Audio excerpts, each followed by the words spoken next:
शहर के एक छोटे से मोहल्ले में एक अहमद नाम का एक लड़का रहता था। वो एक आम सा नौजवान था, मगर इसका दिल बहुत नरम और साफ था।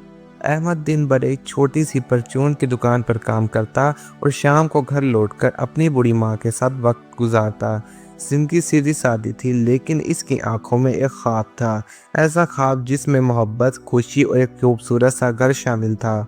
अहमद की ज़िंदगी में बहार इस वक्त आई जब इसकी मुलाकात आयशा से हुई। आयशा इस मोहल्ले में नई नई आई थी।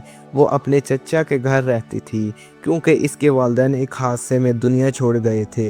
आयशा की आंखों में एक अजीब सी गहराई थी, जैसे इसने ज़िंदगी के बहुत दुख देखे हों, मगर इसकी मुस्कुराहट में ऐसा सुकून था जो अहमद के दिल को छू गया। शुरू में तो दोनों का सलाम दुआ तक रिश्ता था, मगर वक्त के साथ साथ वो एक दूसरे के करीब आने लगे।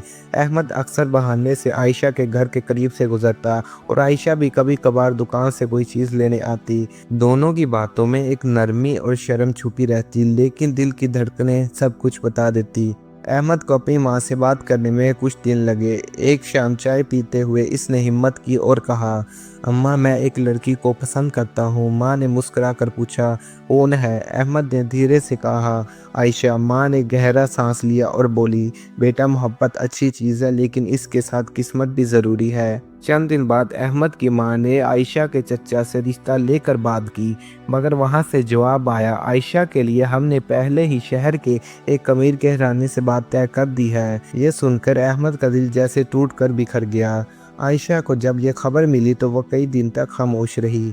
एक दिन अहमद को चुपके से गली में रोक कर कहा, मैं तुमसे दूर नहीं जाना चाहती, मगर मेरे इख्तियार में कुछ नहीं।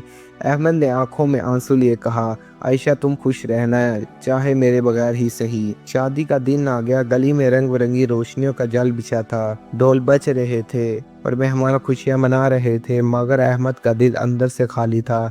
वो एक कोने में खड़ा आयशा को देख रहा था। वो सुर्ख जोड़े में सजी हुई थी, इसकी आंखों में भी नमी थी, जैसे वह दिल से एक शादी नहीं चाहती। जब बारात रवाना हुई तो अहमद गली के आखिर तक आयशा को जाता देखता रहा। वो लम्हा अहमद की ज़िंदगी का सबसे मुश्किल लम्हा था। आयशा ने मुड़कर एक आखिरी नज़र डाली और आंखों से अलविदा कहा। उस दिन के बाद अहमद की ज़िंदगी जैसे रुक गई। दुकान पर काम करता, माँ के साथ बैठता, मगर अंदर का सुकून हमेशा के लिए खो गया। कई साल गुजर गए। आयशा कभी वापस ना आई और अहमद ने कभी दोबारा मोहब्बत ना की। जिंदगी ने दोनों को अलग रास्तों पर डाल दिया, लेकिन अहमद के दिल में आयशा की याद हमेशा जिंदा रही। वो अक्सर आसमान की तरफ देखकर कहता, काश हम साथ होते और बस कहानी खत्म हो जाती थी, मगर दिल का दर्द कभी खत्म ना हुआ। दोस्तों, अगर आपको हमारी ऐसी वीडियोस अच्छी लगी हैं तो हमारे चैनल को सब्सक्राइब करें, साथ वीडियो को लाइक करें।